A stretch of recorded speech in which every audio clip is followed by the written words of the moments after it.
Welcome, friends, and draw close beside me, for tonight we walk a road that is at once the saddest and the most tender we have ever traveled together. A road that winds among the graves of the great pairs of history, the famous couples and devoted duos who, having been bound together in life by love or by art or by the deepest of loyalties, were laid at the last, side by side, to rest together forever. There is a peculiar and aching beauty in a shared grave, in two names carved upon a single stone, in the thought of two who could not bear to be parted lying together through all the long centuries to come. But there is tragedy here too, always, for these are not simple love stories, and we will find among these paired graves the fire and the madness, the assassin and the scaffold, the early death and the long, lonely widowhood, the whole heartbreak of what it means to love another human being in a world that takes everything away in the end. For there is no love story, in the end, that does not become a ghost story. No devotion so complete that death does not eventually test it.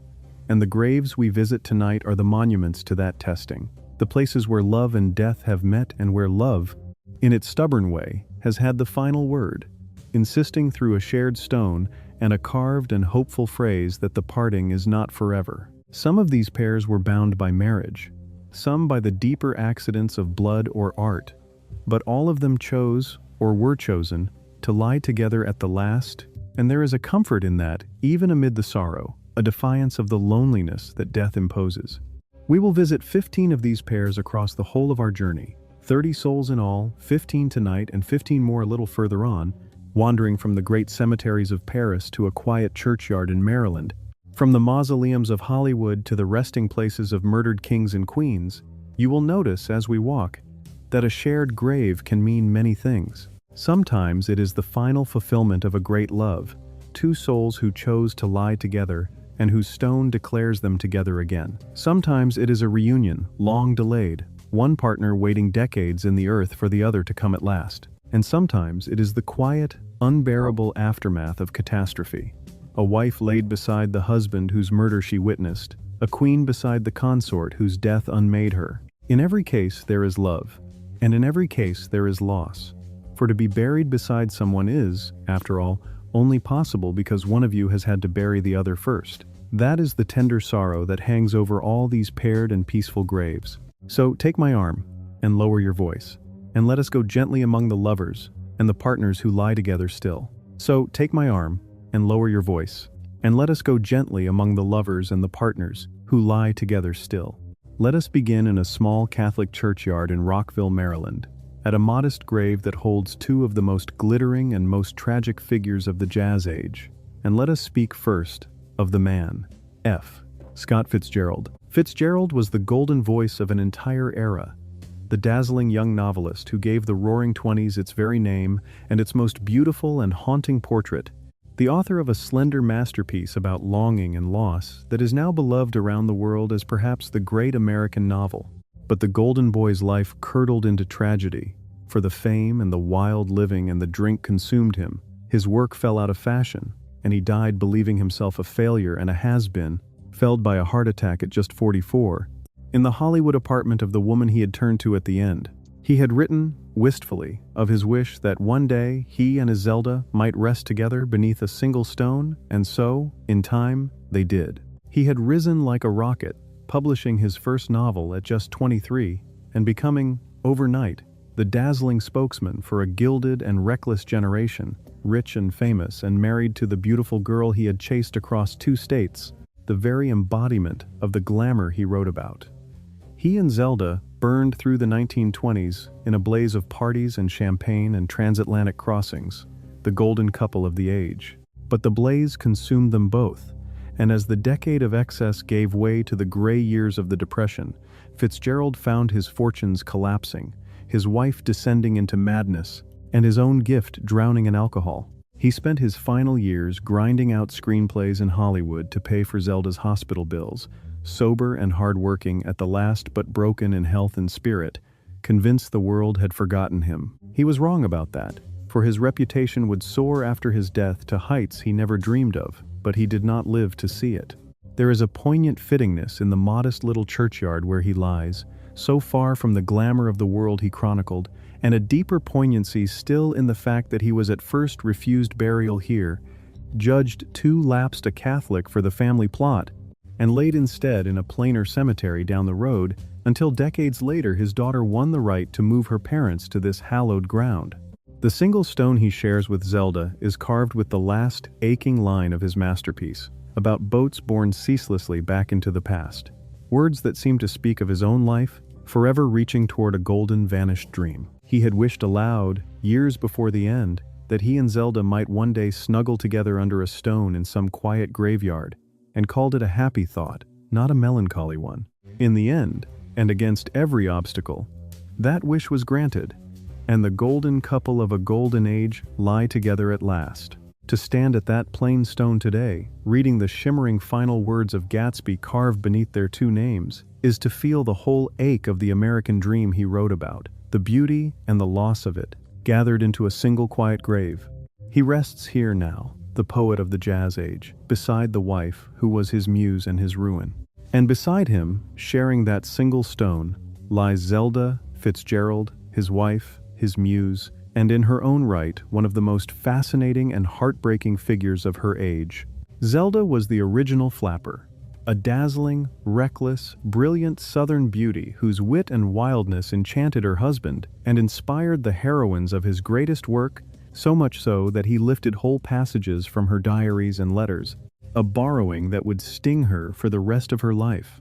For she was a genuine artist herself, a gifted writer, painter, and dancer whose own ambitions were forever overshadowed by his, and the frustration and the chaos of their glittering, destructive marriage helped to shatter her fragile mind. She spent her final years in and out of psychiatric hospitals, and it was in one of them, waiting for electroshock treatment, that she perished with 8 other women when a fire swept the locked building. She was laid beside her husband at the last. She had been the belle of Montgomery, Alabama, the wild and worshipped daughter of a judge, when the handsome young officer fell in love with her, and she brought to their marriage the same electric, ungovernable spirit that made her the model for a generation of liberated young women. But she was never content to be merely a muse, and the tragedy of her life was the thwarting of her own considerable gifts, her painting dismissed, her one novel overshadowed, her ballet ambitions pursued too late and too desperately, until the strain of it all, and of her ruinous marriage, cracked something within her. The last 18 years of her life were a long descent through sanitariums and breakdowns and cruel treatments, punctuated by lucid intervals in which the old brilliance flashed through. She was locked on the top floor of a North Carolina hospital, awaiting treatment, when the fire broke out below and swept upward through the building, and she and 8 others could not escape. It is one of the cruelest details in all these tragic stories that she died while waiting, sedated, for a course of the very electroshock treatments that were meant to heal her, trapped behind a locked door as the flames rose, so that the mental illness that had stolen her freedom in life delivered her, at the last, into that horror. She was buried beside the husband from whom she had been so often separated in their turbulent years. The two of them reunited beneath his family's stone, their long war of love and rivalry and mutual destruction finally, peacefully over. In the decades since, her own reputation has slowly risen out of her husband's shadow, and readers have come to see her not merely as his muse and his cautionary tale, but as a wounded and genuine artist in her own right. A woman of dazzling promise crushed by her time, her illness, and the great, consuming love that made her famous and unmade her life. She rests here now, the flapper whose brilliance, the fire, and the fame consumed. Let us travel now to the city of Baltimore, to the old Westminster burying ground, to a grave that holds a master of the macabre and the young cousin he adored, and let us speak first of Edgar Allan Poe. Poe was one of the most original and influential writers who ever lived, the tormented genius who all but invented the detective story and perfected the modern tale of terror, whose feverish poems and nightmarish stories of premature burial and beating hearts and ravens croaking in the midnight have chilled and thrilled readers for nearly 2 centuries. But his life was a catalogue of sorrows, of poverty and drink and loss, and his death remains one of literature's great mysteries, for he was found delirious on the Baltimore streets, in clothes that were not his own, and died raving in a hospital, the cause never explained. He was buried here in the city that had claimed him, and would in time be joined by the one great love of his tragic life. He had known almost nothing but hardship and loss from the very beginning. Orphaned as an infant, estranged from his foster father, dogged all his life by a poverty so grinding that he and his little family sometimes went without food or fire. And yet out of that suffering he wrought a body of work of terrifying originality and power, poems and tales so perfectly crafted and so deeply unsettling that they created whole genres of literature and influenced writers around the world for generations to come. But recognition and money always eluded him, and drink was his weakness and his refuge. And after the death of the wife he adored, he spiraled downward. The circumstances of his own end have never been explained, for he vanished for several days and was found insensible outside a Baltimore tavern, feverish and incoherent, dressed in a stranger's cheap clothes, and he died a few days later without ever becoming lucid enough to say what had befallen him. His grave, like his life, was at first neglected and mean, marked for years by nothing at all, then by a cheap stone, before at last the city that had let him die in a gutter raised a proper monument to the genius it had scorned, and to which admirers now come from around the world, some leaving roses and a glass of cognac in a strange annual tribute. It is a fitting irony for a writer so obsessed with death, with tombs and crypts and the terror of being buried alive, that his own resting place should have become a place of pilgrimage and mystery. And there is a rightness, too, in the fact that he does not lie alone, for the one enduring tenderness of his tormented life was his love for the fragile young wife whose death undid him, and whose remains were at last carried across the years to be placed beside his own, reuniting in the earth the two souls that poverty and disease had torn apart.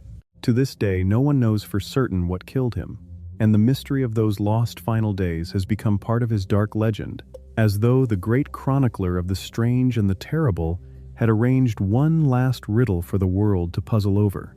He rests here now, the master of the macabre, haunted in death as in life, and beside him, brought here to lie at his side long after both their deaths, is Virginia Clem Poe, his wife and his cousin, the child bride whose loss may have destroyed him. Virginia was only 13 when Poe married her, a sweet and gentle girl who became the fragile center of his turbulent world, the beloved companion of his poverty-stricken years, and the inspiration, many believe, for the doomed and beautiful maidens who fill his verse.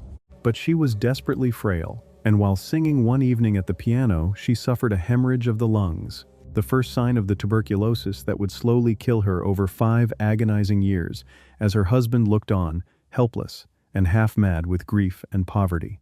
She died at just 24, and her death drove Poe deeper into the darkness that would soon claim him too. Her remains were brought to lie beside his many years later, reuniting them at last. She had been little more than a child when she married her much older cousin, and there has been much argument, ever since, about the strange nature of that union, but those who knew them insisted that Poe cherished her with a tender and protective devotion, and that in her sweetness and her gentle presence he found the only stable happiness he ever knew, a fragile island of warmth in a life of storms. She loved him utterly in return, and stood by him through every poverty and disgrace. But she had always been delicate, and the illness that seized her the night she coughed blood at the piano was a death sentence in that age, a slow, remorseless consumption that wasted her over 5 long years while her frantic husband, unable to afford proper care, watched her die by inches on a straw bed in the cold.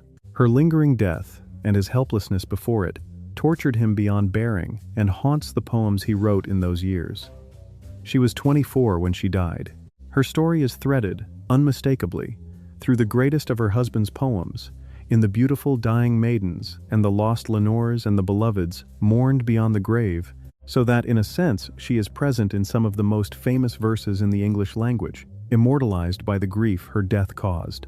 There is something almost unbearably sad in the image of the destitute young couple in their freezing cottage, the dying girl wrapped in her husband's old army coat with the family cat on her chest for warmth because they had no other, and the frantic poet unable to do anything but watch and love and despair. When she died, the last stable thing in his life was gone, and he followed her into the dark within 2 years. That her body was eventually brought to lie beside his, long after both were dead, feels like a small mercy granted by history to a love that had known so little mercy in life. She rests here now, the child bride whose slow dying broke the master's heart. Let us travel now across the ocean to the grandest resting place in all of France, the great Pantheon in Paris, where the nation entombs its immortals, to speak of a woman who earned her place there as few ever have: Marie Curie. Marie Curie was one of the greatest scientists in the history of the world, a brilliant and tireless Polish-born physicist and chemist who, working in a miserable shed with her devoted husband, discovered new elements and unlocked the secrets of radioactivity, a word she herself coined, transforming our understanding of the very nature of matter. She became the first woman ever to win a Nobel Prize, and then the first person of any kind to win it twice, in two different sciences, a feat still unmatched. But her triumph carried the seed of her death, for the mysterious radiation she had discovered and handled with her bare hands for decades, not knowing its danger, slowly poisoned her, and she died of a disease of the blood brought on by her life's great work. She had come to Paris as a poor Polish student, so hungry and so cold in her tiny garret that she sometimes fainted at her studies, and she rose by sheer brilliance and iron will to conquer the male world of science that had every reason to reject her. Working with Pierre in a leaking shed, stirring great cauldrons of pitchblende by hand to extract the tiny quantities of the new elements she had glimpsed, she performed labors that were as physically punishing as they were intellectually sublime. And she changed the world. Her discoveries opened the atomic age and gave medicine a powerful new weapon against cancer. But she and Pierre had handled the glowing, dangerous substances with no protection at all, carrying vials of radium in their pockets to marvel at the eerie light, and the radiation that was her glory was also, slowly and invisibly, her executioner, destroying her blood and her body over the decades until it killed her, a martyr to her own genius. She endured, on top of the physical martyrdom of her work, a savage public cruelty. For after Pierre's death, a scandal over her private life saw her hounded by mobs and the press, the same nation that would one day enshrine her in its pantheon, screaming at her door and demanding she be driven from the country, even as she was winning her second Nobel Prize. She bore it all with the same stoic dignity she brought to everything, and went on working, and in the Great War she personally drove mobile X-ray units to the front to save the lives of wounded soldiers. When at last the accumulated radiation destroyed her blood and killed her, she was buried simply beside Pierre in a country churchyard. And it was only decades later that a grateful nation moved them both to the Pantheon, making her the first woman laid there for her own achievements. The two great partners together beneath the dome among the immortals of France. Her notebooks are still so radioactive, more than a century later, that they must be kept in lead-lined boxes and handled with protective gear, a chilling testament to the invisible price she paid for her discoveries. She rests here now, the mother of modern physics, poisoned by the very light she gave the world. And beside her in the Pantheon lies Pierre Curie, her husband and her scientific partner, whose own death was as sudden as hers was slow. Pierre was a great physicist in his own right, long before he met Marie, a pioneer in the study of magnetism and crystals. But when he joined his work and his life to hers, the two became one of the most extraordinary partnerships in the history of science, sharing everything, their laboratory, their discoveries, and the Nobel Prize they won together. He was devoted to her utterly, and she to him. But their great collaboration was cut cruelly short. One rainy Paris afternoon in 1906, when Pierre, lost perhaps in thought, stepped into the street and slipped beneath the wheels of a heavy horse-drawn wagon, which crushed his skull and killed him instantly, Marie was shattered and mourned him for the rest of her days. When at last she joined him, the nation enshrined them together. He was a dreamer and an idealist, a man of deep gentleness and complete indifference to fame and money, who cared for nothing but the pure pursuit of knowledge and the woman he had found who shared that pursuit so completely. Before he met Marie, he had already done pioneering work of the first rank, but he set aside his own line of research to labor beside her on hers. And there was, in that self-effacing devotion, something rare and beautiful, two minds and two hearts merged in a single great enterprise. When the Nobel Committee first meant to honor only Marie's male collaborators and leave her out, it was Pierre who insisted her name be included, refusing the prize otherwise. Their happiness together was brief, for on a rainy April day he was crossing a busy Paris street, his mind perhaps on his work, when he slipped on the wet cobbles before a heavy wagon, and its wheel passed over his head and killed him at once, at just 46. Marie never truly recovered from the blow. His sudden, violent, almost absurd death, the great physicist felled by a common dray horse on a wet Paris street, stunned the scientific world and left a wound in Marie that never healed, so that she poured her grief into a private journal she addressed directly to him, writing to her dead husband of her desolation for months after he was gone. She took over his teaching post at the university, becoming the first woman ever to hold such a chair there, and carried their shared work forward, alone, for nearly 30 more years. Always, in a sense, in partnership with his memory. It seems only right that they should lie together now beneath the Great Dome, the two of them who had shared a laboratory and a Nobel Prize and a love so complete, reunited in the nation's temple of glory, their names side by side in the stone as they were side by side in every discovery. Neither the mother of modern physics nor the gentle genius who died in the street alone anymore. He rests here now. The gentle genius struck down in the street at the height of his powers.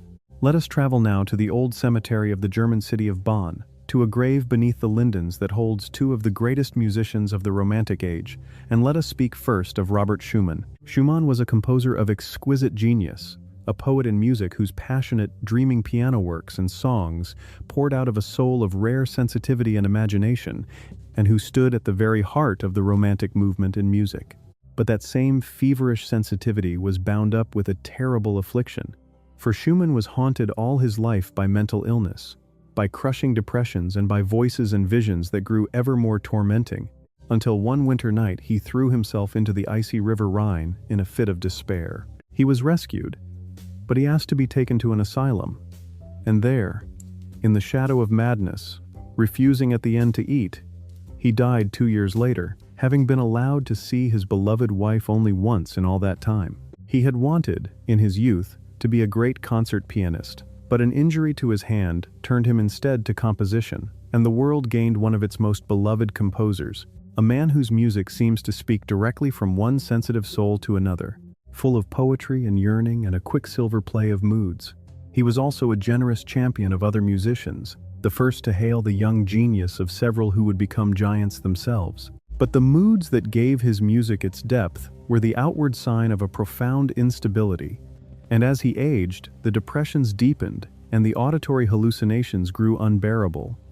Angels and demons singing to him, until on a freezing February day he slipped out of his house and threw himself from a bridge into the Rhine. Fishermen pulled him out, but his mind was gone, and at his own request he was taken to an asylum, where he spent his last 2 tormented years, and where, at the very end, he seems simply to have willed himself to die.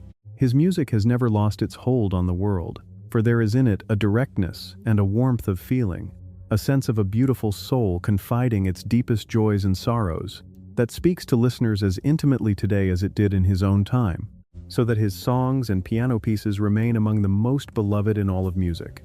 It gives his story an added poignancy to know that the tenderness and imaginative fire that fill that music were inseparable from the illness that destroyed him, that the same sensitivity was both his genius and his doom.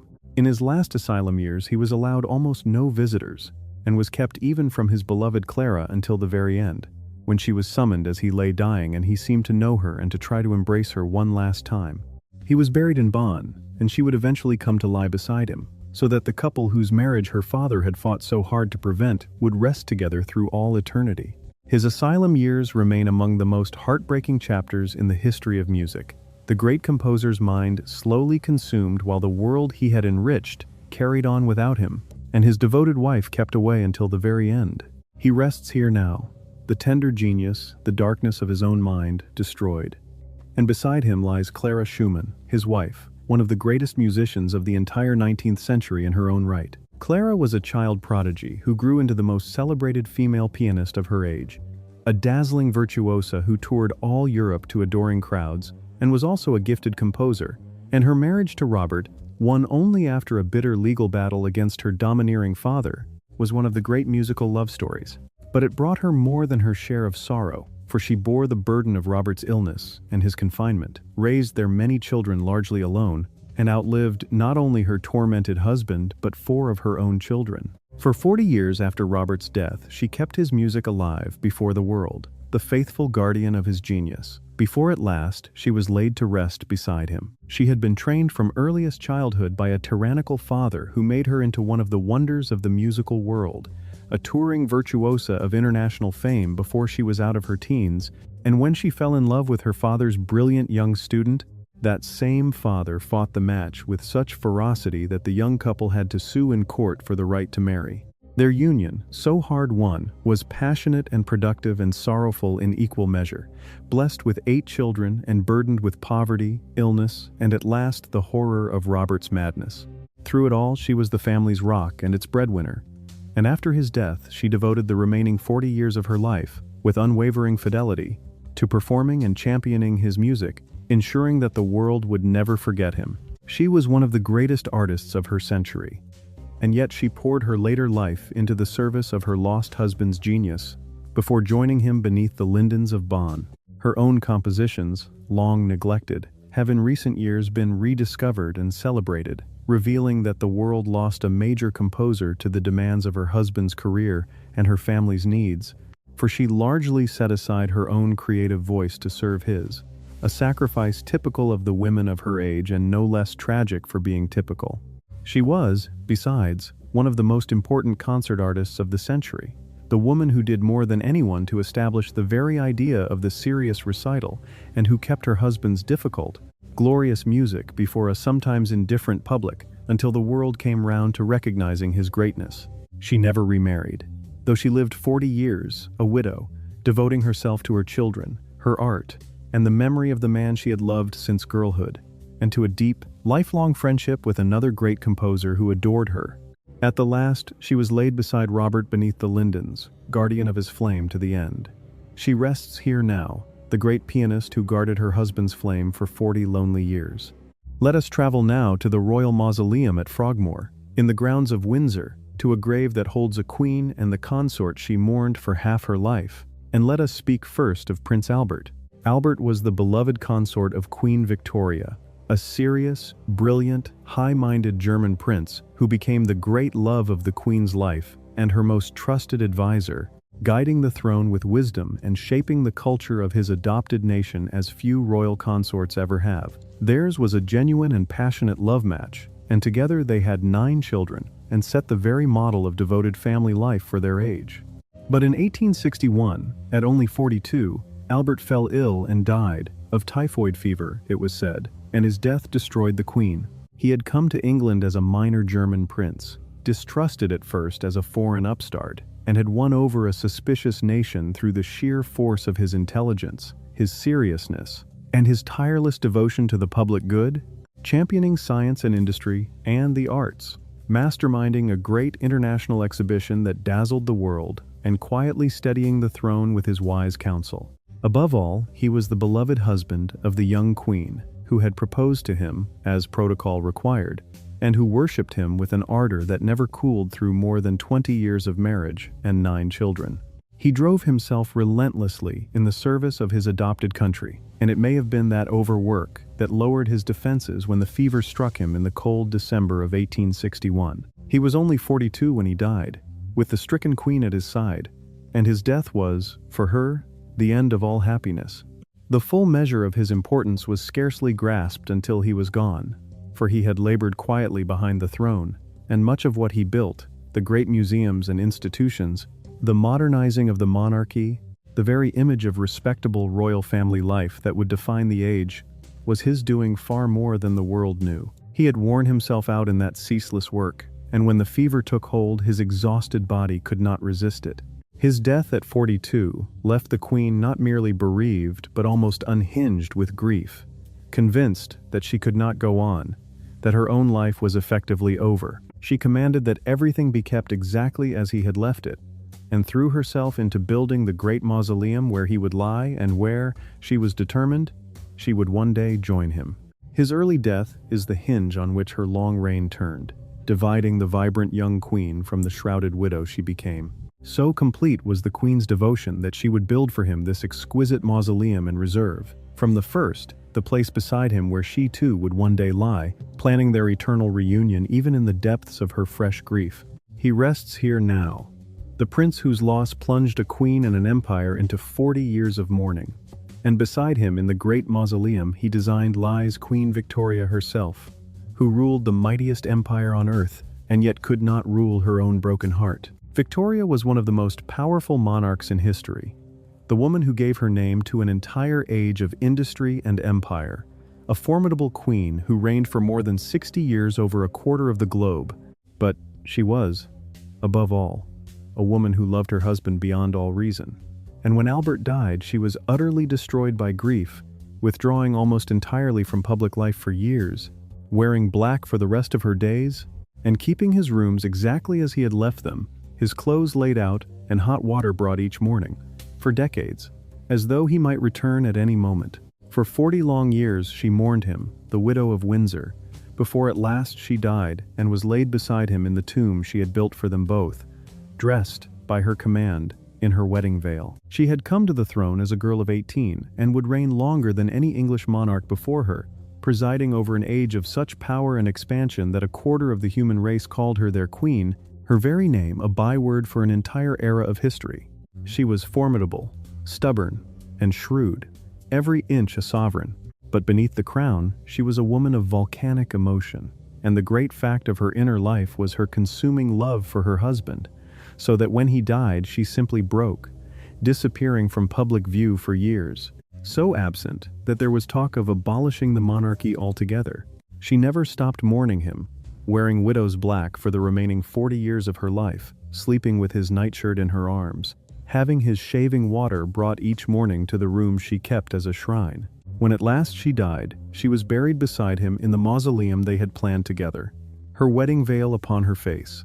There is something almost mythic in the scale of her mourning, a grief so total and so prolonged that it reshaped the monarchy and even the manners of an age, for the whole nation, taking its cue from its sorrowing queen, sank into an elaborate cult of death and remembrance that we still call by her name. She withdrew so completely and for so long that her subjects grew resentful and Republican sentiment stirred, and it took years and the gentle prodding of her ministers to coax her back into public life, and even then, she never truly emerged from her widowhood, never set aside the black. She had loved one man with the whole of her formidable heart, and his loss defined the second half of her long life as completely as his love had defined the first. When she died at last, full of years and honors, her final instructions were all of him, his dressing gown beside her, a cast of his hand in her grip, her wedding veil upon her face, so that she might go to him as his bride. She rests here now, the mighty queen who spent 40 years as a heartbroken widow.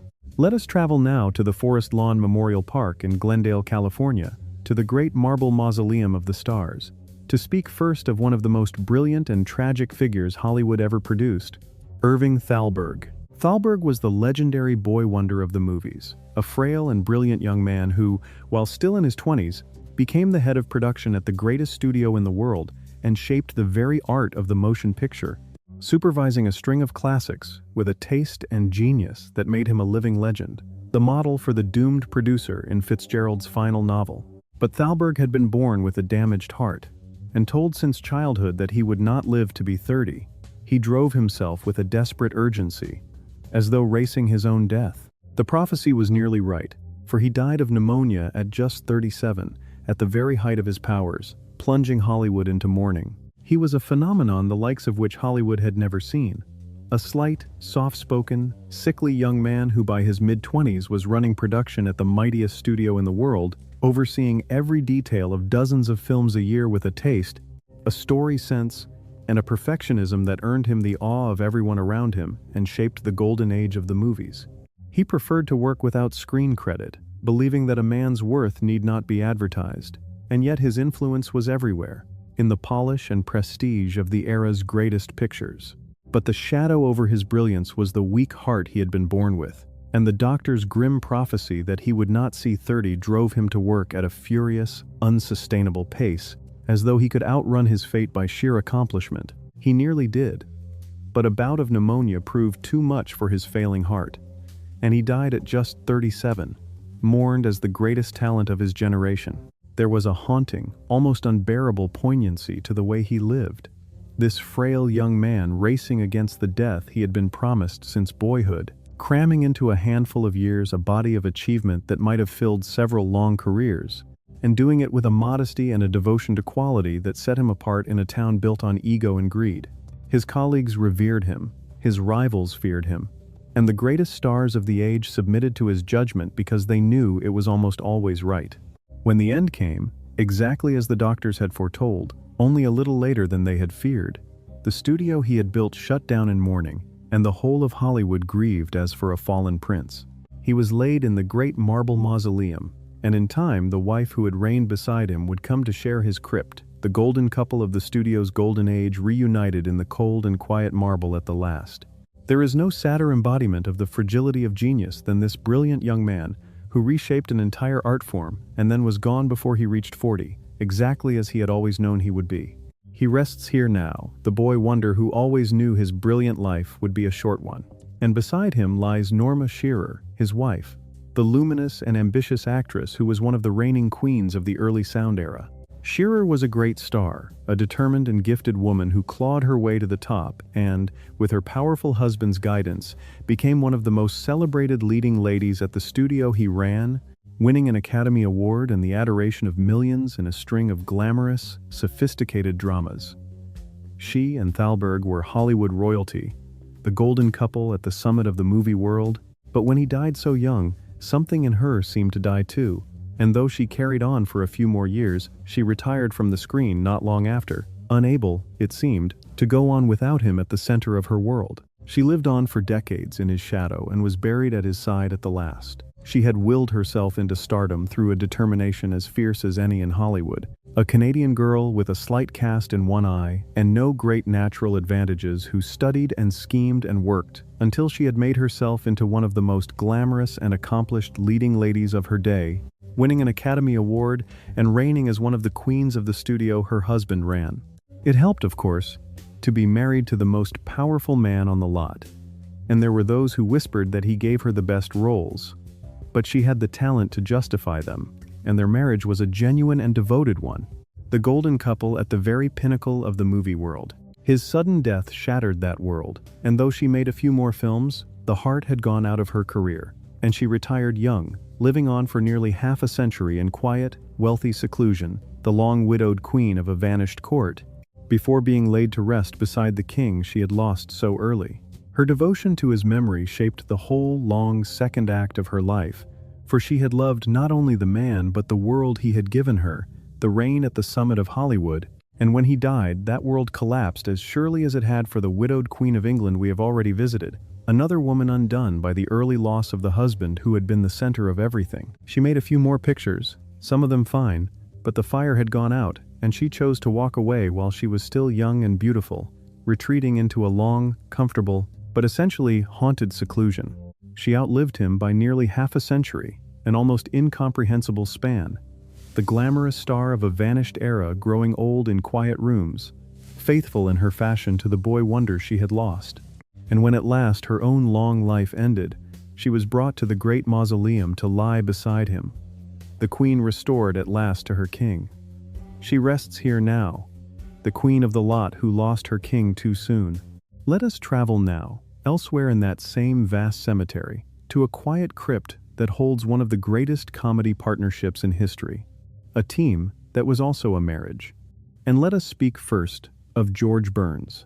Burns was one of the most beloved entertainers of the 20th century, a wry, cigar-smoking comedian whose career spanned an astonishing 8 decades, from vaudeville to radio to television to the movies, and who was still winning the love of audiences, and even an Academy Award when he was past 80.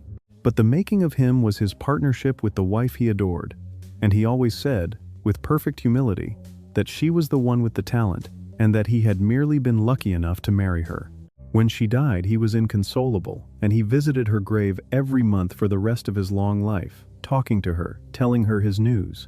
He lived to be 100, and when he died, he was laid to rest with her at last, so that, as he had wished, they could be together again. His career was one of the great marvels of show business, a span of some 80 years that carried him from the poverty of the Lower East Side through the vaudeville circuits to radio and television stardom, and then, astonishingly, to a whole new career as a movie star and Oscar winner in his 80s and 90s, beloved by generations who had not even been born when he began. He was the picture of unflappable, cigar-waving good humor, and he lived, defiantly, to the age of 100. But the great love and the great partnership of his life was his wife, and he never tired of saying that all the talent in the act had been hers, and that his only gift had been the good sense to marry her and the wit to ask her the questions that let her be funny. When she died, he was lost, and though he worked on for decades more, he visited her crypt faithfully every month, sitting and talking to her, until at last he came to stay. There was something deeply moving in the constancy of his devotion. For here was a man who could have had anything the world offers, adored by millions, honored with every prize, yet who measured his whole life by the woman he had lost and counted the decades only as time spent away from her. He spoke of her constantly, kept her memory bright in every interview, and made those monthly visits to her crypt a private ritual of remembrance, sitting beside her marble and telling her how the act was going, what the children were doing, who had said what, as though she had only stepped into the next room. He always said he did not fear death, because it would mean seeing her again. And when at last he died, a full 32 years after her, at the great age of 100, the world felt not so much grief as a kind of tender relief, that the long separation was over, and that George had gone at last to be with his Gracie, together again, as their shared crypt promised. Few love stories in the history of entertainment are as pure or as constant as this one. The great comedian who counted 100 years of life as merely a long wait to be with his Gracie again. He rests here now, reunited at last with the only woman he ever loved. And beside him lies Gracie Allen, his wife and his comic partner, the dizzy, brilliant heart of their beloved act. Gracie was a comic genius, the mistress of a gloriously scatterbrained logic that convulsed audiences for decades, playing the adorable, illogical foil to her husband's patient, straight man, in an act so beloved that it became a national institution on radio and television, their affectionate, real-life marriage shining through every performance. She was, by every account, nothing at all like her daffy stage persona, a shy, elegant, private woman and a shrewd businesswoman. But her heart was weak, and she was forced to retire while still much loved, and in 1964 she died of a heart attack, leaving her devoted husband bereft for the 32 years he would outlive her. Their shared crypt bears the words, "Together again." She was one of the most gifted comedians who ever lived, the possessor of a unique and inimitable comic genius, playing a character of such gloriously tangled, illogical innocence that audiences adored her helplessly, her every dizzy non sequitur delivered with a sweetness and conviction that made the impossible seem perfectly reasonable. The act she shared with her husband became one of the best loved in the history of radio and then television, and much of its charm lay in the plain fact that the two performers were truly and tenderly married, their real affection glowing beneath the comedy. Offstage, she was the opposite of her scatterbrained character, a shy, gracious, impeccably elegant woman, and a canny businesswoman who guarded her privacy. A weak heart forced her to retire while she was still adored, and it was her heart that killed her in 1964, leaving her devoted husband to grieve her for the 32 years he would go on without her. Her comic gift was so singular that it has never really been equaled, a genius for playing a kind of serene, unshakable illogic that turned the world upside down and made perfect nonsense sound like perfect sense, and audiences did not merely laugh at her but loved her, protectively, as one loves the genuinely innocent. That the character was the invention of a shrewd and elegant woman only deepens the achievement.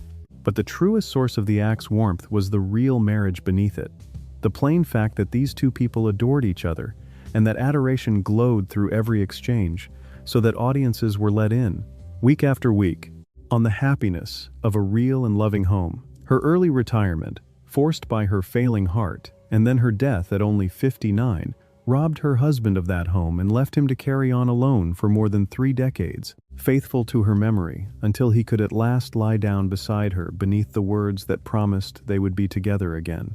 She rests here now, the beloved comic heart of the greatest of all married comedy teams. And so we come to the final grave of this first part of our journey, the resting place of a comedian whose beloved wife lies beside him, and we shall speak of him now and meet her when we continue. Let us travel to the Hillside Memorial Park in Los Angeles, to the grave of Jack Benny. Benny was one of the towering figures in the history of American comedy, a masterful entertainer whose radio and television programs made him one of the most beloved men in the nation for decades, famous for his impeccable timing, his exaggerated vanity and stinginess, and above all for the eloquent pause, the long, wordless stare that could bring an audience to helpless laughter. He was, in private, the gentlest and most generous of men, cherished by everyone who knew him, and the great constant of his life was his marriage to the woman who had performed at his side for years.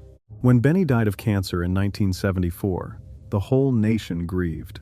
But it was a single, private gesture that broke every heart, for it was discovered that he had arranged, in his will, for a single red rose to be delivered to his widow every day for the rest of her life. He was, for the better part of the 20th century, one of the most beloved entertainers in America, a comic craftsman of matchless skill whose radio and television programs were fixtures of national life for decades, and whose comic character, the vain, penny-pinching skinflint forever claiming to be 39, was so lovingly drawn that audiences adored the very flaws he pretended to have. His greatest weapon was silence, the perfectly judged pause, the slow, pained, wordless look to the audience that could wring more laughter than any joke. In life, he was the very opposite of his stingy character, a soft-hearted, generous man, beloved by everyone in his profession, and the anchor of his life was his long marriage to the woman who had been his radio partner and his wife. His death from cancer grieved the whole nation, but it was the discovery of the provision in his will, a single red rose to be sent to his widow every day for as long as she lived, that reduced the country to tears. That single, perfect gesture, so characteristic of the tenderness he hid behind his comic vanity, has become one of the most cherished love stories in the history of show business. The thought of the widow receiving her rose each morning, every day, a fresh reminder that she was loved and had not been forgotten, a message from beyond the grave repeated without fail until her own death some years later. It was the truest expression of a marriage that had been the quiet foundation of his very public life, and it revealed to the world the depth of feeling in a man whose whole art had been built on pretending to be selfish and small. He lies now in a great memorial park among many of his own people and profession, and though his beloved would in time be laid to rest, her story is one we must save for a moment, for she waits for us just beyond this pause in our journey. And to her, and to the rose, we shall return when we walk on together. He rests here now, the beloved comedian whose final gift was a rose that never stopped coming. And so, friends, we pause among these first paired graves, though the beloved Jack Benny does not rest alone, and we shall meet the wife beside him very soon. We have stood tonight before writers and scientists, composers and monarchs, movie kings and comedy queens, and at every grave we have found the same tender, terrible truth, that to lie together forever, one of the two must first endure the agony of laying the other down. We have seen love fulfilled in a shared stone, and love prolonged into decades of faithful widowhood, and love shattered by fire and fever and the wheels of a wagon in the rain. 15 more of these devoted souls await us a little further on. More lovers and partners bound together in the earth, among them murdered kings and executed queens and the most famous tragic lovers in all of history. There is one more waiting at the very edge of this first path. Remember, a single rose still arriving each morning for a widow we have not yet met. So keep your arm in mine, and steady your heart, and when you are ready, we shall walk on together, deeper among the graves of those who could not be parted even by death. Let us return to the Hillside Memorial Park in Los Angeles, to the side of Jack Benny, to speak now of his wife, Mary Livingstone. Mary was Benny's partner in comedy for decades before she was known to the world as anything else, a sharp, quick-witted performer who played the wisecracking foil to his fussy vanity on his hugely popular radio program, trading barbs with him before millions of devoted listeners week after week. But in truth, she was a reluctant star, a shy and private woman who suffered terribly from stage fright and who longed, more than anything, simply to be his wife rather than his co-star. And in time she withdrew from performing to do just that. Their marriage was the steady center of both their lives for nearly half a century, and when he died and the provision in his will was revealed, it was Mary who received that single red rose every single day, a fresh bloom arriving each morning as a message from her lost husband, until she too passed away some years later and was laid beside him at last. She had been born Sadie Marks, a distant cousin, the family story goes, of one of the famous Marx brothers, and she came into Benny's act almost by accident, filling in one day and proving so naturally funny that she stayed, taking the name Mary Livingstone and becoming, for a generation of radio listeners, as familiar a voice as his own. But fame sat heavily on her, and as the years passed, her dread of performing grew until she could hardly face a microphone, and she gratefully retreated into private life, content to be simply the wife of the man she adored. Theirs was, by every account, a genuinely happy marriage, and she was his anchor and his confidant for nearly 50 years. His death left her devastated, and the daily rose that arrived each morning was both a comfort and a fresh wound. A reminder each day of the love she had lost, and the man who had loved her enough to plan such a thing. When she followed him in death, the roses had their reunion. There is a tender completeness to their shared grave, for the two who had traded jokes before millions and then quietly loved each other through half a century now lie together in the memorial park, their long partnership of work and marriage sealed at last in the earth. The story of the everlasting rose has outlived nearly everything else about them, passing into legend as one of the purest gestures of love in all of show business, and to stand before their grave is to feel that a single fresh bloom might still, somehow, be on its way each morning. A small red proof that some devotions do not end at the graveside. She had given up the spotlight she never wanted to be, simply his wife, and in the end, that was the role by which she is best remembered. The beloved of a man who could not imagine her going a single day unloved. To speak their names here is to remember that behind the jokes was a marriage as tender as any we have visited. She rests here now, the widow who received a rose each morning from beyond the grave. Let us travel now to the Forest Lawn Memorial Park in the Hollywood Hills, to a family grave that holds one of television's most beloved households. And let us speak first of Ozzie Nelson.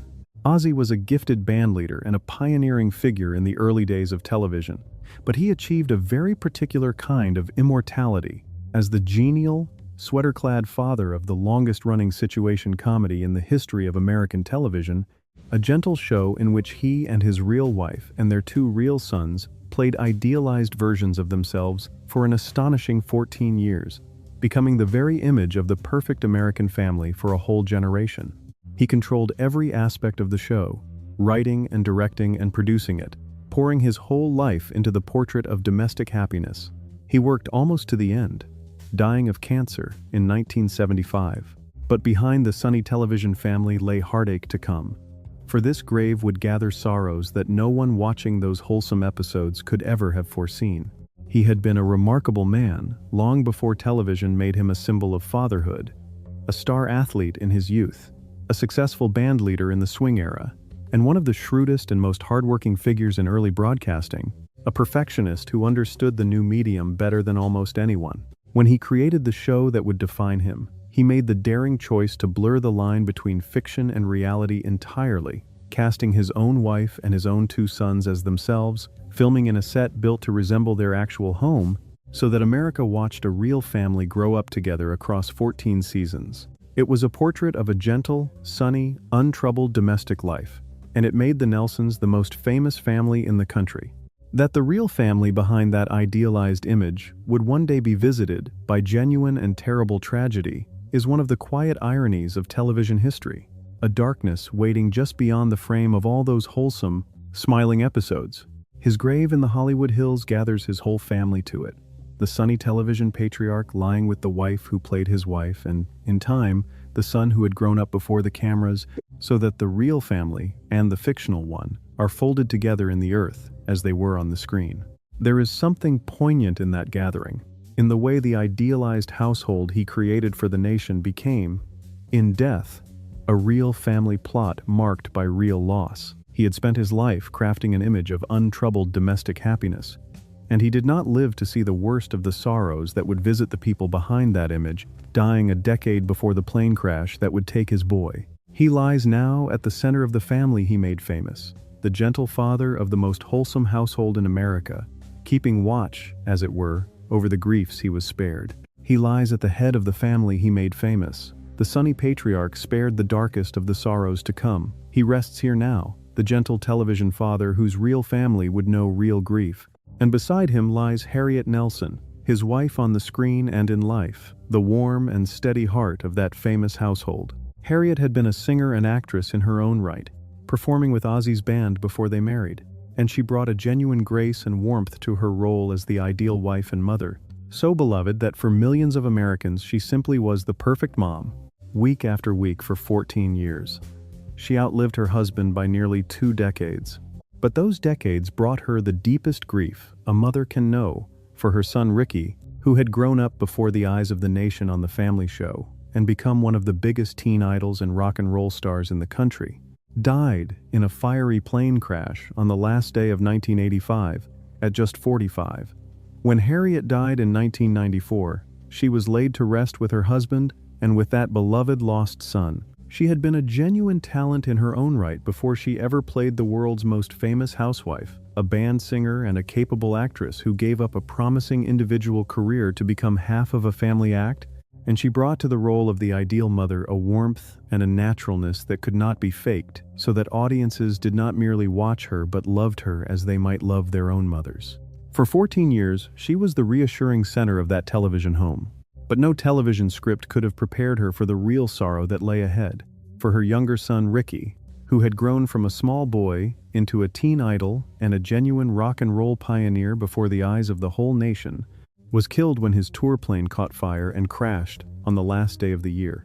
A horror that no idealized family should ever have to know. She carried that grief through her final years, and in death she was gathered to rest with both her husband and the golden son she had lost.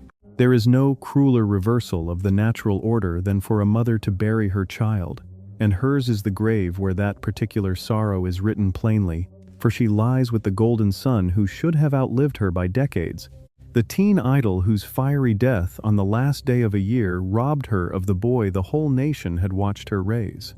She bore it, as mothers must, and lived on nearly another decade. But those who knew her said the light had gone dimmer in her after. It is a strange and moving thing that the woman millions still think of as the perfect, untroubled television mother should, in reality, have known the very deepest grief a mother can, and that her family grave should hold not the sunny fiction, but the true and heartbreaking fact of it, mother and son together at last beneath the California sky.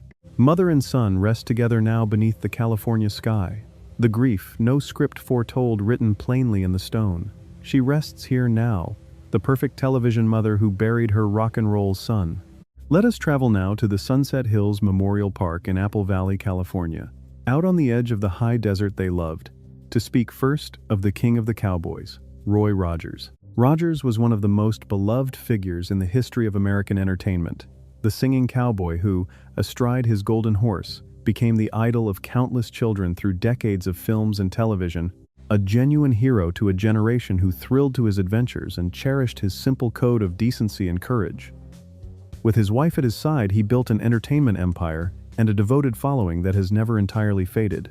But beneath the sunny cowboy image, the couple endured a series of heartbreaks, almost too cruel to recount, the loss of one child after another. He bore these sorrows with a quiet, faithful stoicism, and lived a long life, dying in 1998. He had risen from Depression-era poverty to become the most famous cowboy in the world, a singing, riding, straight-shooting hero whose films and television show and endless merchandise made him an idol to tens of millions of children, who trusted him utterly and modeled themselves on the simple virtues he embodied. His golden palomino was nearly as famous as he was, and his cheerful, clean-cut image made him one of the most beloved and bankable stars of his era. But the sunny public life concealed a private one marked by staggering losses. For he and his wife, who together had a large family of natural, adopted, and foster children, were forced to bury one child after another, under heartbreaking circumstances. Sorrows they bore with a deep religious faith and a quiet dignity that few of their adoring fans ever glimpsed. He kept riding and singing and smiling for the children who loved him, carrying his griefs privately, until he died full of years, the king of the cowboys to the last. His grave out in the high desert of Apple Valley, marked with the cowboy's prayer and the psalm he loved, is a place of pilgrimage still for those who remember the simple, decent hero of their childhood, and there is a fittingness in his resting so far from Hollywood, out where the land is wide and the sky is big. In the country his cowboy heroes always rode through, he had wanted, above all, to be a good man and to do right by the children who looked up to him. And he carried his private griefs quietly so as not to darken the sunny world he offered them. That he and his wife lost so many of their children, and bore it with such faith and such dignity, is a truth that his adoring young fans never suspected, and that lends his cheerful cowboy legacy a depth of sorrow only revealed at his grave. where the king of the cowboys rests beside his queen. Happy trails, the song promised, and here at the last, the king and his queen ride them together. He rests here now, the king of the cowboys who rode through more grief than his fans ever knew. And beside him lies Dale Evans, his wife and partner, the Queen of the West. Dale was a talented singer, actress, and writer who became Roy's partner on screen and off, co-starring in his adventures, sharing his fame, and composing the tender song of farewell that became their signature and one of the most beloved tunes in American popular culture. Together, they were the very picture of a devoted cowboy couple. But it was Dale who gave the family's private tragedies their voice. For the couple suffered the loss of 3 of their children, including a beloved daughter born with a disability who died as a baby, another killed in a bus accident, and a son who died while serving his country. And Dale poured her grief and her deep faith into a series of books that brought comfort to countless other grieving parents. She outlived Roy by 3 years. She had been a singer and an actress with a hard early life of her own before she became the Queen of the West. And she was, in many ways, the stronger and more articulate of the famous couple, a gifted writer who found her truest calling not in the saddle but at the writing desk. For it fell to her to give voice to the family's private agonies, and she did so with a courage that helped countless others, writing an unforgettable little book about the short life of the couple's daughter who was born with a disability and died before she was 2, a book that shattered the silence and shame that then surrounded such losses and brought comfort to grieving parents everywhere. She wrote of her other lost children too, of the daughter killed in a bus crash and the son who died in the service, transforming her private heartbreak into a public ministry of consolation. She outlived her husband by 3 years and was laid at his side in the desert they had loved. Her little book about her lost daughter became a beloved classic of consolation, read by grieving parents for generations. And in it, she did something rare and brave for her time, refusing to hide her disabled child away in shame as the age demanded, and insisting instead that the short life had been a blessing and a gift. In that refusal, and in the honesty with which she wrote of all her losses, she gave a voice to sorrows that were then almost never spoken aloud, and comforted more people, perhaps, than all her songs and films together. She and Roy had built their family out of love, adopting and fostering children of many backgrounds and needs, and they paid for that open-heartedness and grief, burying child after child. She wrote the song of happy trails that closed their every show, a gentle farewell that took on, at her own grave, a deeper and more poignant meaning, as she was laid to rest beside the cowboy she had ridden beside for half a century. She sang the song of farewell that closed their every show, and here it closes for her too, beside her cowboy. She rests here now, the Queen of the West who turned a mother's grief into comfort for the world. Let us travel now far across the country, to the city of Canton, Ohio, to a great domed monument on a hill, and let us speak first of a murdered president, William McKinley. McKinley was the 25th President of the United States, a kindly, dignified, much-loved man who led the nation into a new century and a new role as a world power, admired for his gentleness and his deep devotion to his wife. That devotion was the great fact of his private life, for his wife was a chronic invalid, and he cared for her with a tenderness that moved all who witnessed it, keeping her always near him, even at official functions. But in 1901, while greeting the public at an exposition in Buffalo, he was shot twice at close range by an assassin, and after a week of false hope, he died of his wounds. He was entombed here in his hometown beneath a magnificent memorial. He had been a Civil War soldier and a congressman and a governor before he reached the White House, a modest, patient, deeply religious man who was genuinely and widely loved, admired for his courtesy and his warmth, and above all for the extraordinary devotion he showed to his invalid wife, whom he refused to leave behind or hide away, defying every convention to keep her at his side. He led the nation through a victorious war and into a new age of prosperity and world power, and he seemed poised for a triumphant second term. But as he stood in a receiving line at a great exposition, warmly shaking hands with the ordinary citizens he loved to meet, a young anarchist approached with a pistol concealed in a bandaged hand and fired twice into his body. For a week the nation prayed as he seemed to rally, but the wounds turned gangrenous, and he died, forgiving his assassin and worrying, even then, about how his wife would bear the news. His grand domed memorial rises on a hill above his hometown, an imposing monument to a president that the passing of time has, unfairly, all but forgotten, so that the crowds who remember the murdered presidents before and after him rarely think of the gentle man entombed here. The third of 4 American presidents to be assassinated. There is a special poignancy in the manner of his death, cut down not in some grand act of state but in a simple gesture of warmth, reaching out to shake the hand of an ordinary citizen, betrayed by the very love of his people. That was his finest quality. He forgave his killer even as he lay dying, and his last thoughts were not for himself, but for his fragile wife and how she would endure the blow.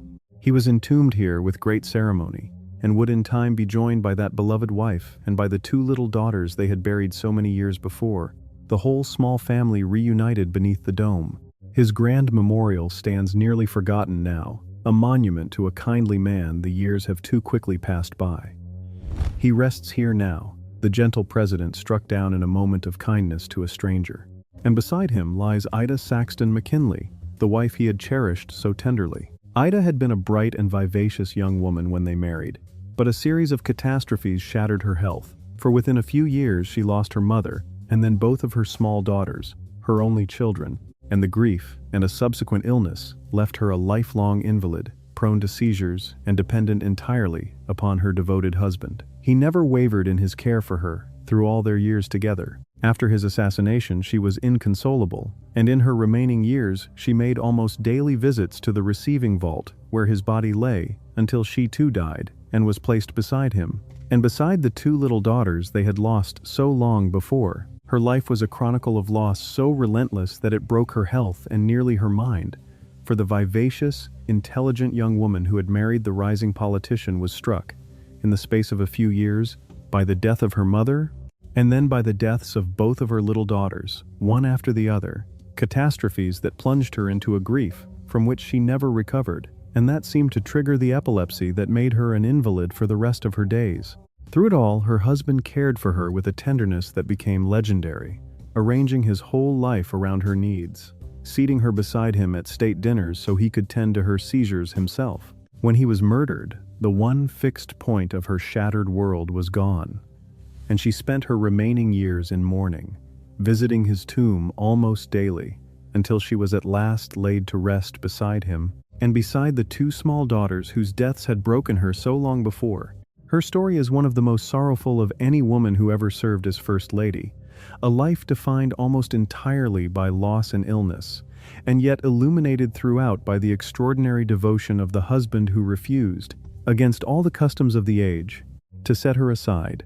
He would interrupt affairs of state to tend to her, drape a handkerchief over her face to shield her during her seizures at public dinners, and never once complain of the burden of her care, so that their marriage, for all its sorrows, was a genuine and moving love story. When he was taken from her by the assassin's bullet, she lost not only her husband but her whole reason and support, and she spent her few remaining years as a grieving shadow, making her pilgrimages to his tomb.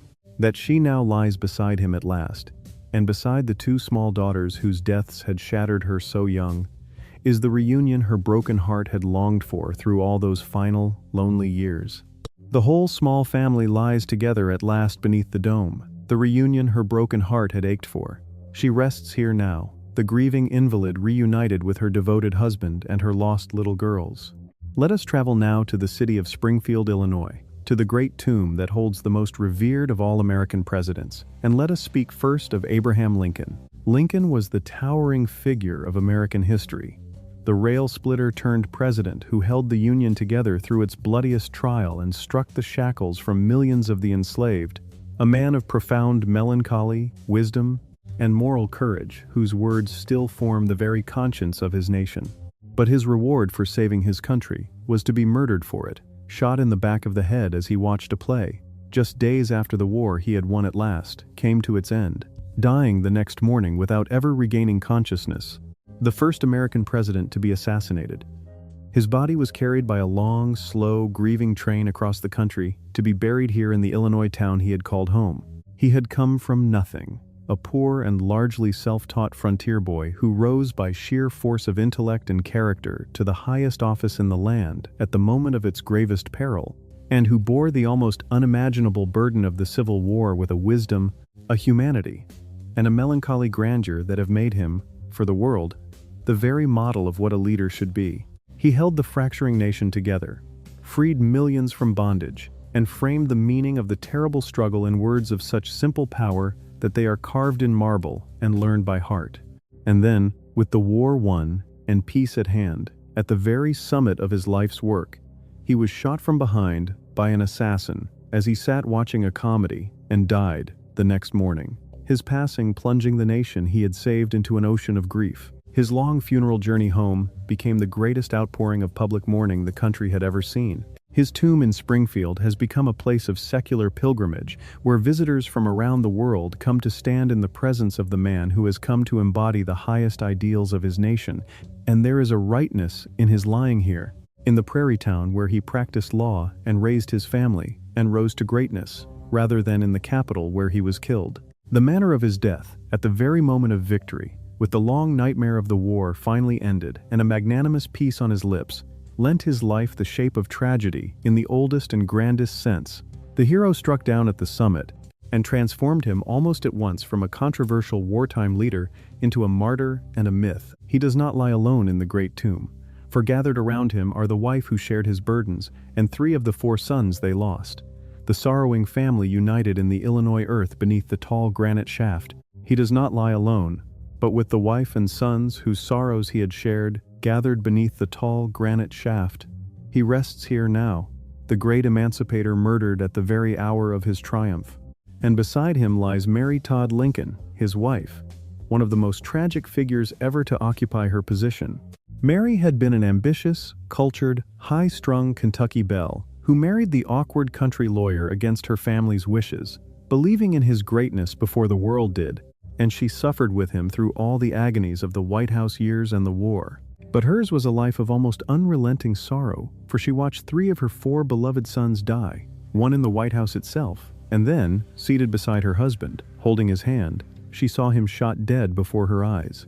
The accumulated grief unhinged her, and her surviving son had her briefly committed to an asylum, a final humiliation.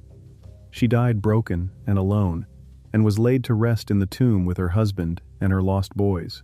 She has been treated harshly by history, dismissed as difficult, extravagant, and unstable. And she was indeed a woman of volatile temperament and extravagant habits, but such judgments rarely reckon with the sheer, crushing weight of the sorrows she was made to bear, which might have broken anyone. She had believed in her husband's greatness from the very start, when the world saw only an awkward country lawyer, and she had endured the vicious criticism and the loneliness of the war years at his side. But her griefs were beyond measure, for she buried 1 young son before the White House, watched a second, her favorite, die within it, and then, seated beside her husband with her hand in his, saw him murdered before her very eyes. She never recovered, sinking into a grief and instability so severe that her 1 surviving son had her committed, however briefly, to an asylum, a final cruelty. She died estranged and alone, and was buried in the tomb with her husband and her lost boys. History has slowly grown kinder to her, as we have come to understand how much she suffered and how unjustly she was judged. This intelligent, cultured, desperately unlucky woman whose every natural fault was magnified by grief upon grief, until she could scarcely be held responsible for her own unraveling. She had genuinely loved her husband and believed in him utterly, and she had endured, at his side, the loneliness and the savage criticism of the war years, the death of her boys, and finally the unspeakable trauma of feeling his lifeblood on her hands as he was shot down beside her. That she came apart afterward is hardly to be wondered at, and the cruelty of her surviving son's decision to have her declared insane and confined, however well-intentioned, was a final wound to a woman who had suffered enough for 10 lifetimes. She was reunited in death with the husband and the sons whose losses had destroyed her, at peace at last in the great tomb. At peace at last in the great tomb, she lies with the husband and the boys whose losses had unmade her. She rests here now, the sorrowful first lady who lost 3 sons and watched her husband die. Let us travel now across the ocean to the Basilica of Saint-Denis, outside Paris, the ancient burial place of the kings of France, to speak first of a monarch who lost his throne and his head, Louis XVI. Louis was the well-meaning but hapless king of France whose reign collapsed into the fire and fury of the French Revolution. A decent, indecisive man, more interested in hunting and locksmithing than in ruling, who was utterly overwhelmed by the storm that swept over his kingdom. Cast down from his throne, imprisoned with his family, and put on trial by the revolutionaries, he was condemned to death, and in January of 1793, he was led to the guillotine in a great public square and beheaded before a roaring crowd, his body thrown into an unmarked grave. Years later, after the monarchy was restored, his remains were sought out and brought here to lie among his royal ancestors. He had never wanted, and was never suited, to be a king. A shy, awkward, kindly man whose true passions were hunting and the making of locks and clocks, and who found himself utterly out of his depth when the accumulated grievances of centuries erupted into revolution during his reign. He was not a tyrant but a ditherer, well-meaning and indecisive, forever making the wrong choice at the worst moment, and his hesitations and half-measures only accelerated the collapse of the monarchy he was too weak to save. Deposed and imprisoned with his family in grim conditions, stripped of his title and even his name, he was subjected to a show trial by the Revolutionary Convention and condemned to death by a single vote. He met his end with a dignity that had eluded him in life, trying to address the vast crowd from the scaffold before the drums drowned him out and the great blade fell, and his body was tumbled into an unmarked pit, quicklime poured over it, all trace of the king erased. There is a peculiar pathos to his fate, for he was, by all accounts, a genuinely kind and conscientious man who wished his people well and was simply, catastrophically, the wrong man in the wrong place at the wrong hour of history, incapable of the ruthlessness or the vision that his impossible situation demanded. Had he been born a private citizen, he might have lived a happy and blameless life among his workshops and his hunting parties, but born to a crumbling throne in a revolutionary age, his very decency and indecision became instruments of his doom and his family's. His remains, flung into a common pit and dissolved in quicklime, were so thoroughly destroyed that when the restored monarchy came to recover them, only fragments and a few scraps could be found and identified, and these were brought with great ceremony to the Basilica of the Kings, to be entombed at last among his ancestors. The gentle king restored in death to the dignity that the revolution had so violently stripped away. The gentle king lies restored among his ancestors, the dignity the revolution stripped from him given back in death. He rests here now, the gentle, doomed king whom the revolution swept away. And beside him lies Marie Antoinette, his queen, whose name became a byword for royal excess and whose death was as terrible as his own. Marie Antoinette was the beautiful, extravagant Austrian princess who became Queen of France and the most hated woman in the kingdom, blamed, fairly or not, for the frivolity and expense that helped bring the monarchy down, her very name a symbol of a heedless aristocracy. But whatever her faults, her end was a martyrdom, for after her husband's execution she was left to languish in a filthy cell, separated from her children, subjected to a monstrous trial, and then, 9 months after Louis, carried through the jeering streets in an open cart to the same guillotine that had killed him, and beheaded. Her body too was flung into a common grave, and recovered only years later to be laid beside her husband here at Saint-Denis.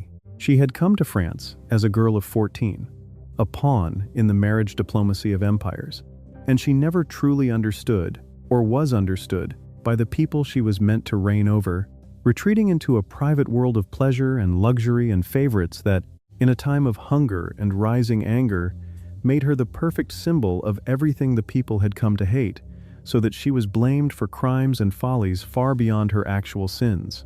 But the woman who faced the last months of her life was no longer the frivolous young queen, for suffering had transformed her, and she endured the murder of the monarchy, imprisonment, the forcible removal of her young son, and a vicious trial on monstrous and degrading charges, with a courage and dignity that impressed even her enemies. Aged beyond her years, her hair turned white, she was carried to the guillotine in a common cart, and beheaded before a jeering mob, 9 months after her husband, and thrown like him into an unmarked grave, to be recovered and reunited with him only decades later. The transformation of the frivolous young queen into the dignified martyr of her final days is one of the most affecting arcs in all of history, for suffering did what privilege never could, revealing beneath the powdered and painted symbol of aristocratic excess a woman of real courage and maternal devotion.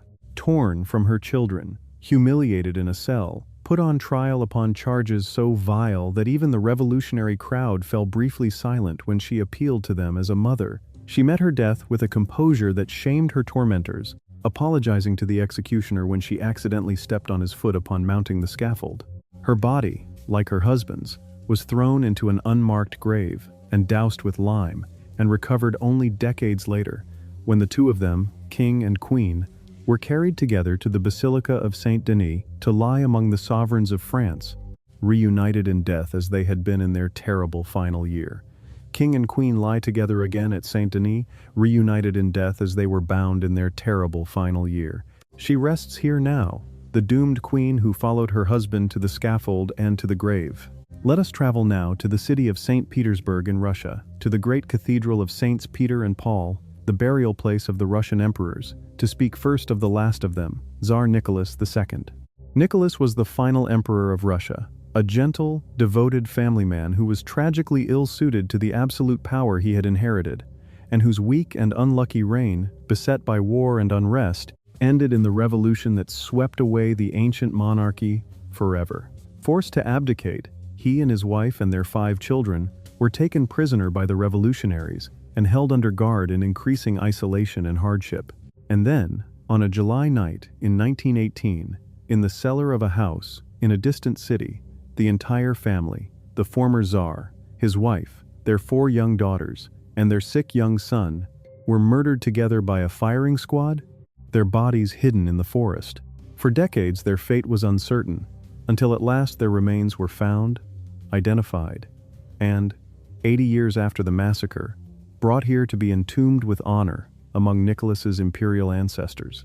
He had never wished to rule, and confessed himself unready when the crown descended upon him at his father's early death, and the tragedy of his reign was that a man of genuine personal gentleness, a loving husband and doting father who was happiest in the bosom of his family, was called to wield an autocratic power he could neither surrender nor competently use in an age that was rising against it. His reign staggered from disaster to disaster, through lost wars and massacres and mounting unrest, until the catastrophe of the Great War broke the back of his empire and the revolution swept him away. He abdicated in the hope of sparing his country further bloodshed, and asked only to be allowed to live quietly with his family.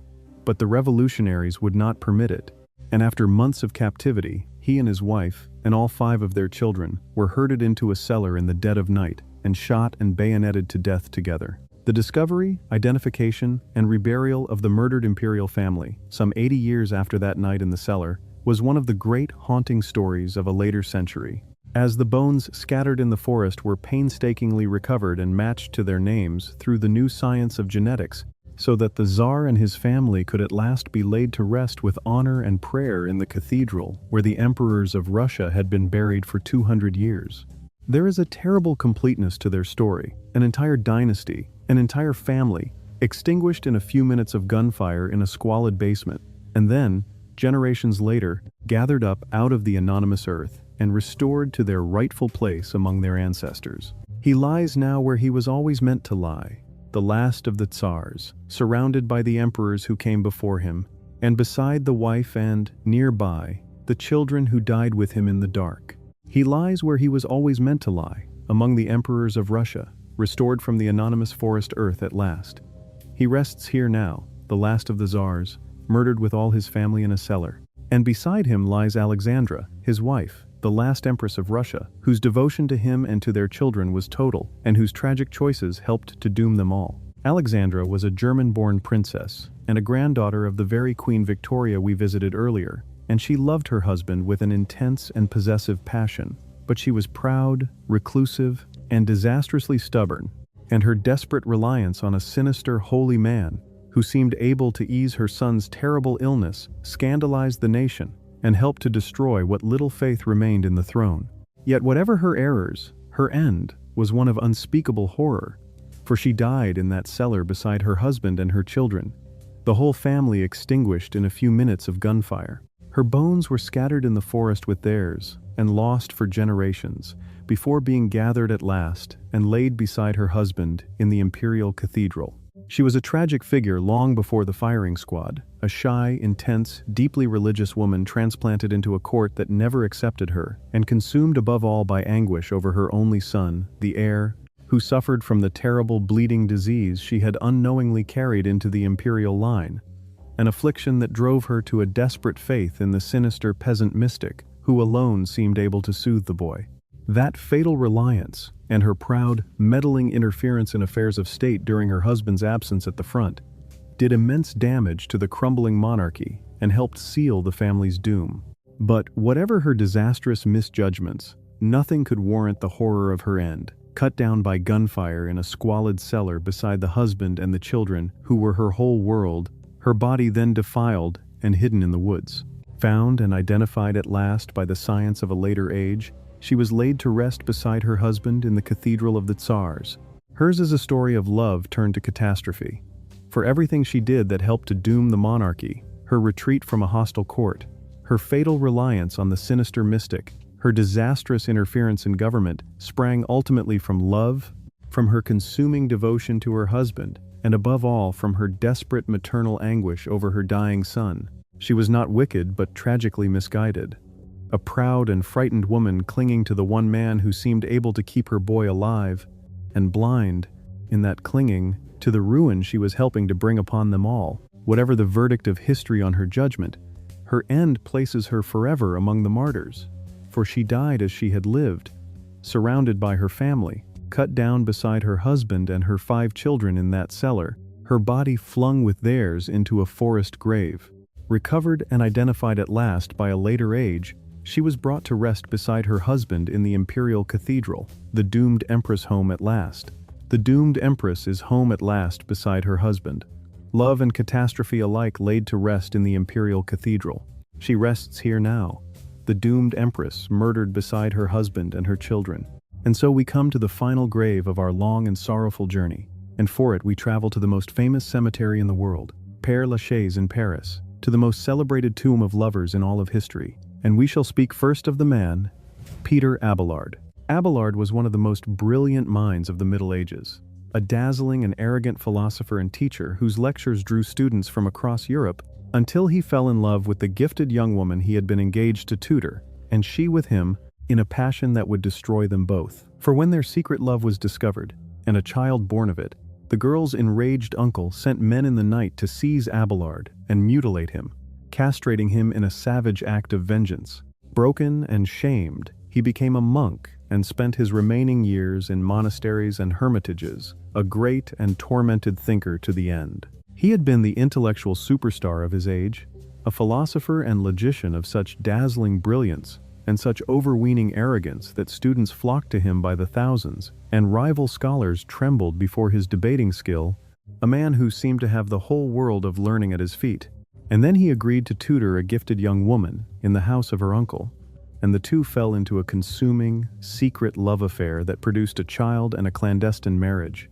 And that ended in the savage nocturnal revenge of the outraged uncle, whose hired men broke in and castrated the sleeping philosopher, a mutilation that shattered his pride and his worldly hopes in a single night. He withdrew into monastic life, a broken and controversial figure, hounded for his teachings and tormented by his memories, and yet he never ceased to think and write and argue, one of the great minds of the medieval world, corresponding across the years with the woman he had loved and ruined.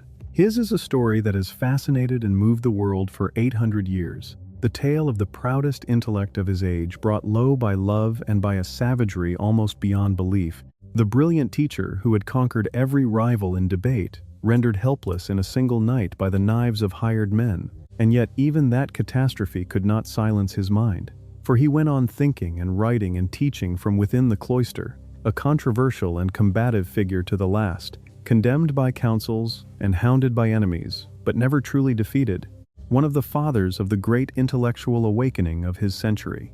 It was his correspondence with the woman he had loved and ruined, written in the long years of their separation, that has secured his immortality as much as his philosophy, a record of love, guilt, faith, and doubt of extraordinary human depth. He died in a monastery far from her, but her love reached beyond his death, for she claimed his body and kept it, and when her own time came, they were buried together. Even death could not part them. For her love reached beyond his grave to claim him and keep him for her own. He rests here now, the brilliant philosopher whom love raised up and then destroyed.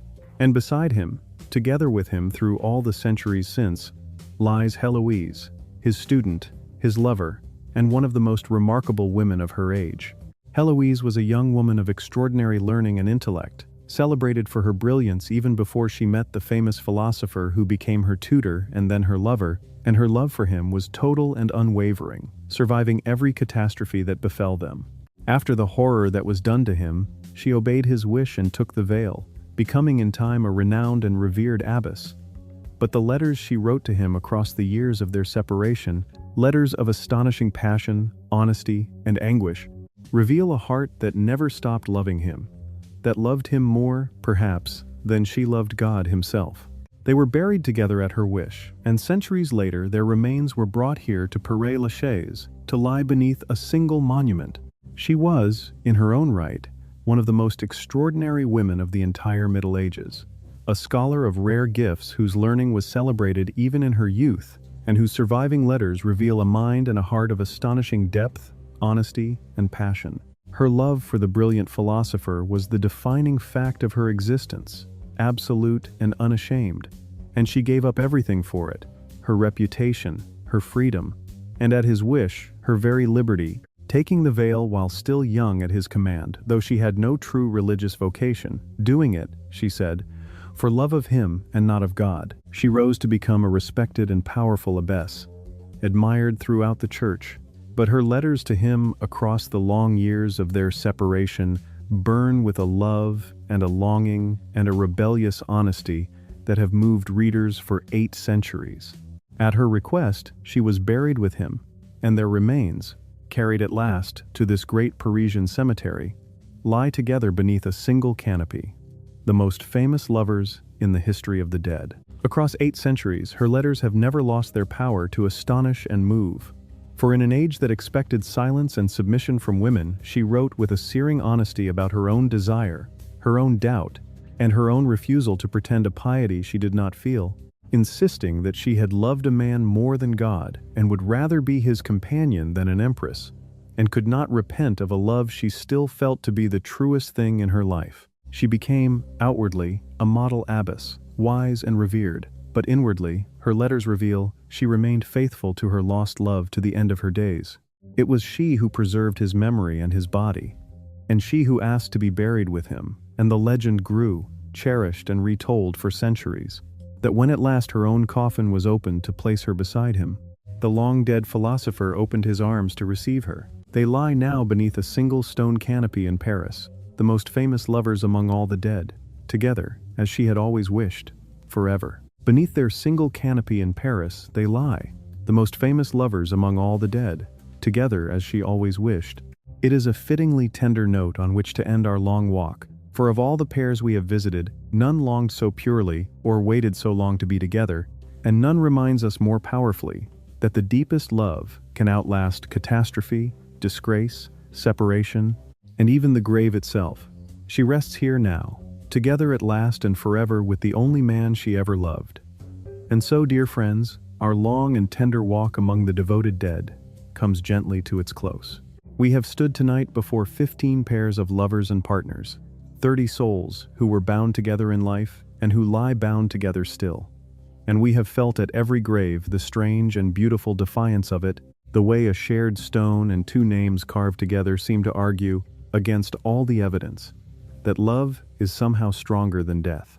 We have seen writers and scientists, composers and comedians, cowboys and kings, and everywhere the same pattern, the same devotion, the same unbearable moment when one was left to grieve the other, and the same quiet triumph at the last, when the 2 were reunited in the earth.